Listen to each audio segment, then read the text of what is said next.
Need for Speed Underground is a racing game that was developed and published by EA and released on the PS2, Xbox and Gamecube in November of 2003. This was the 7th Need for Speed game and was sort of a reboot for the series. It was also met with largely positive reviews upon its release and ended up selling more than 15 million copies worldwide. In Need for Speed, you play as a nameless, faceless, silent street racer, and the plot sees you trying to work your way to the top of the underground racing scene. The game attempts to work in a little bit of a story by throwing a few cutscenes at you here and there, but it's not really worth paying attention to. Also, the characters within the world of Need for Speed Underground are clearly trying very hard to be cool, but come across as exactly the opposite. Hey, loser. This doesn't make the game less enjoyable, as to be honest, nobody is coming to Need for Speed for its story. You come for the racing, and this is where Underground absolutely makes the grade. It's rare that when you play a game for the first time in roughly 15 years, that it's just as you remember it.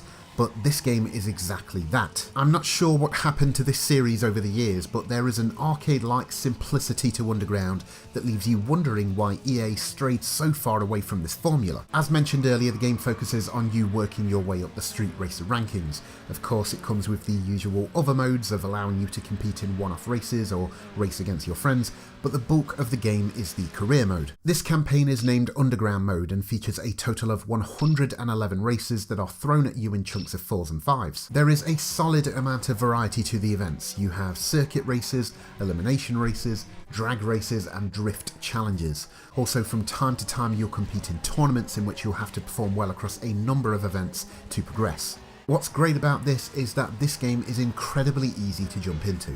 It'll probably take you a couple of races to get a feel for the handling of the cars, but once you do, it's a lot of fun to drive through this fictional city. The driving is quite forgiving, all things considered.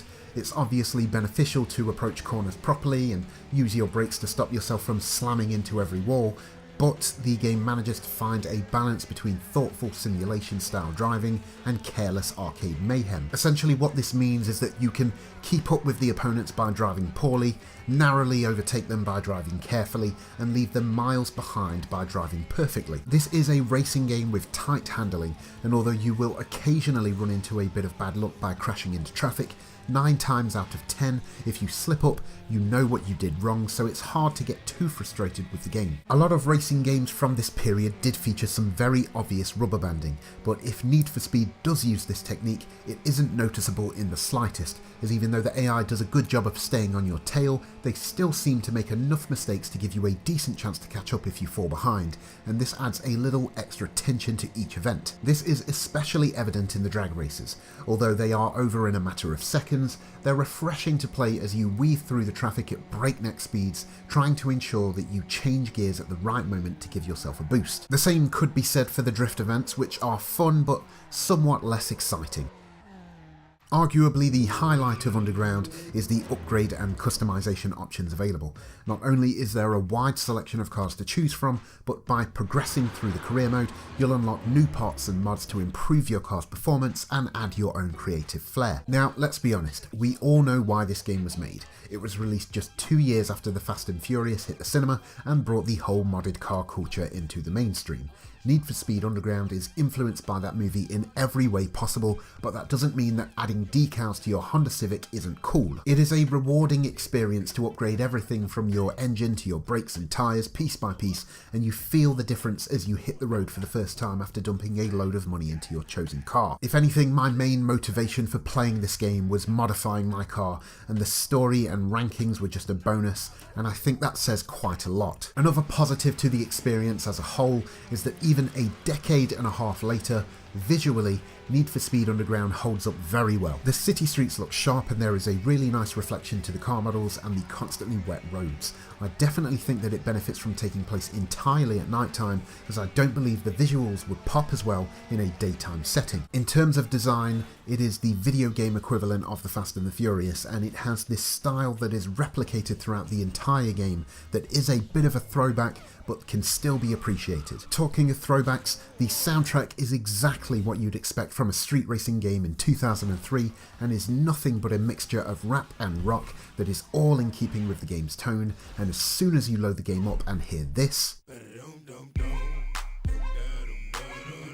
You know exactly what kind of experience you're going to get into. So what else can I say about this game that hasn't already been said? Well, I think it's worth noting that it does come with a few issues. For example, the frame rate is a bit all over the place at times, which can be distracting. The game does its best to keep things varied, but 111 races does mean that the game feels like it overstays its welcome. Also, the developer clearly did their best to get the most out of the tracks they created by having a lot of the races take place on the same route, but sometimes you'll play them backwards or with a slightly altered track. While this is quite common for racing games of this period, it is quite noticeable here. These issues don't drag the experience down in any massive way, but they do make the later stages of the game a bit of a drag. No pun intended. In conclusion, Need for Speed Underground is exactly as I described it earlier. It's just as fun as you remember it was, and you will be surprised by how good it still looks. It comes with all the fun races, cool modifications, and the lively soundtrack that you've grown nostalgic for. And even though there is an argument that it is a repetitive game in spots and has some performance issues, it still deserves a place on your shelf.